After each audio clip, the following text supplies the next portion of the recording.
আসসালামু আলাইকুম। আজকে আমরা আলোচনা করব যে গাছ লাগানোর কতদিন পরে আমরা ঘুরিয়ে সার দিয়েছি এবং গাছ বৃদ্ধির জন্য কি স্প্রে আমরা এখানে প্রয়োগ করেছি। বর্তমানে বাংলাদেশে যেই হারে শীত এবং পাশাপাশি কুয়াশা পড়া শুরু করেছে, এ পর্যায়ে এসে দেখা যায় যে বিভিন্ন শুধু তরমুজ গাছ না অন্যান্য গাছেরও কিন্তু বৃদ্ধি ব্যাহত হয়। আমরা বরিশালের ভাষায় যাকে বলি যে গাছ ঠৌয়া দিয়ে দেয়। অর্থাৎ গাছ যেভাবে লাগাইছি ওইভাবেই আছে, গাছের কোনো বৃদ্ধি সাধন হয় না।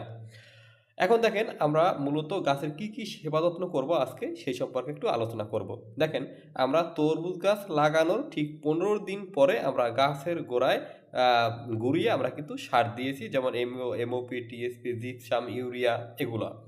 এগুলো দেয়ার ঠিক পরের দিন আমরা এখানে ব্যবহার করেছি সিনজেন্টা কোম্পানির যে এমিস্টার টপ এবং রেডিমিল গোল্ড এবং এসকোর।